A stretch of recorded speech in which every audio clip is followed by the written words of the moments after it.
back, everybody, to Gridiron Chats, where our main topic of discussion today is this year's title game between the number 1 ranked defending champion Southpoint Raiders of California and the number 2 ranked Highland State Bulldogs of Kentucky. Both teams are undefeated.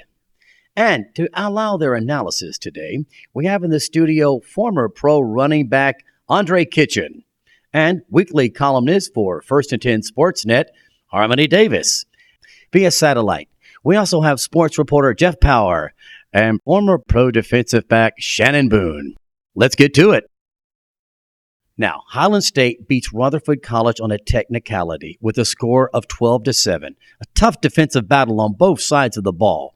But how do they fare against the defending champs, the Southpoint Raiders? Really, guys? I mean, come on. First of all, how can Highland State even be mentioned in the same conversation? I mean, really? Come on now. Now, we're talking about a Division I 2A team that's in the same league as Grambling or Texas Southern. I mean, come on. I mean, how is they going to be in the same conversation, man? I guarantee you that this team will compete and do well against Southpoint. You can mark my words on that. Look, guys, Highland State was built as an offensive powerhouse to put points on the board. They are not known for their defense. I was right there on the sidelines at the Rutherford game, and Rutherford is not known for their offense. But what Highland State proved to me on that day was that up against the number 1 defense in college football, they showed grit, determination, and heart. And they will need to bring all of those qualities to the title game to beat the defending champs. Oh, that's fine and dandy. But the bottom line is, if Highland State is going to win, they going to have to get up in them boys' face. They're going to have to bring it. Now, Southpoint, them boys is a machine. They got bigger and stronger players, and they well coached. Right.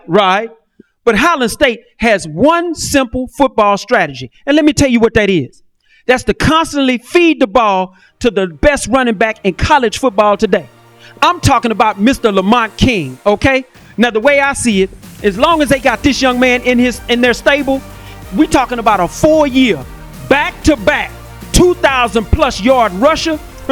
And if this young man stays healthy, let me tell you something. We going to be crowning a new champion in college football today. Let me tell you something about this young man.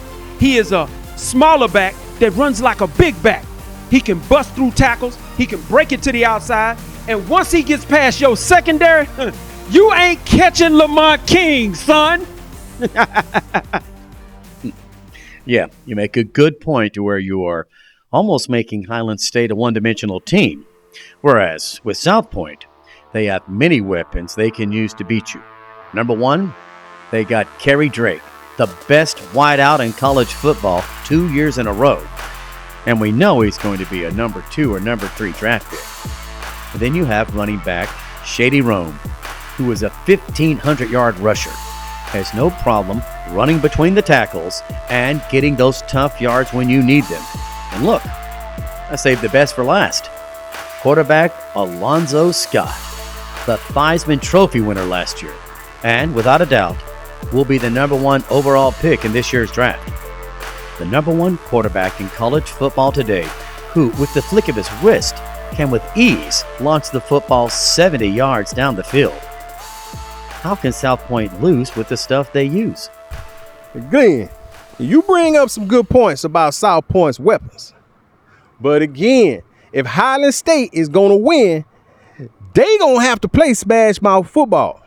Now, Lamont King, he going to have a 200-yard rushing game. Highland State didn't get here by accident. Them boys the real deal. But let's not forget about the other weapon that Highland State has, and that is slot receiver and return specialist Jordan Thomas, who has returned 9 kickoffs for touchdowns this year. That's a Highland State school record. And they have a very good solid quarterback in Raymond Bell, who has only thrown 4 interceptions this year on a team that's undefeated. And quarterback Andre Scott is also on an undefeated team and has not thrown an interception. That guy is a machine. He plays cold, no mistakes. But how does Highland State contain Kerry Drake? Highland State is going to have to put pressure on Alonzo Scott. Otherwise, he's just going to sit back and lob the ball to Kerry Drake. And Highland State secondary is going to have to go play zone coverage because Kerry Drake is too fast and too athletic for them to go sit and play man coverage. I agree. And they need to get safety help to drop their linebackers back because they do not have the fastest defensive backs. And we know their weakest link is their cornerback, Gary Joseph, who gave up 2 big plays during the regular season. Yeah, but Gary got 6 interceptions this season. He got 1 in the playoffs, and he took 2 back to the house for touchdowns. So don't be so hard on my boy, all right? Hey, tighten up, Glenn. Tighten up. Come on, baby. Tighten up. Now, Gary Joseph is going to have to bump Kerry Drake at the line of scrimmage. Now, this is going to be an all-day battle. Why? Because Kerry Drake goes about 6'5", 220, and is a very physical wideout.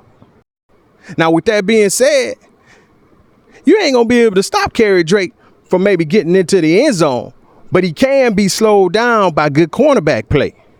This is going to be an interesting matchup between these two guys all day, baby. Alonzo Scott is also a running quarterback, so Highland State is going to have to walk a tightrope to keep their defense honest while attempting to apply pressure, because not only will he beat you in the air, he'll also beat you on the ground with his running ability. What a remarkable year for Coach Papa Jones, who came out of retirement to coach this Division I 2A college football team. And in his first 4 years as head coach, he takes the team to the title game. This is just the type of story that movies are made of. Gotta love this guy. Well, a little birdie told me that Lamont King was the main reason that Coach Papa Jones came out of retirement and took the head coaching job at Highland State. Wow.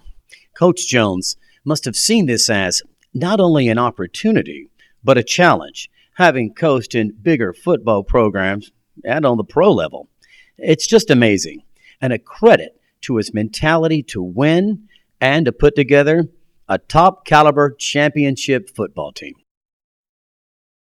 Now, the backstory to Coach Papa Jones coming out of retirement is a compelling one as well. Coach Papa Jones and Lamont King's dad, Reuben King, were good friends and played on the same pro team together. And Coach Jones has been following Lamont King since he was in middle school, and he saw the potential he had to be a great running back.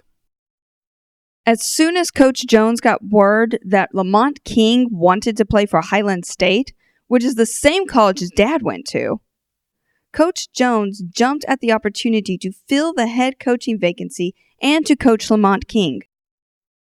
It was just a matter of Coach Papa Jones surrounding Lamont King with the right players to develop this incredible, undefeated championship team. Hey, he took a gamble, and that gamble is paying big dividends.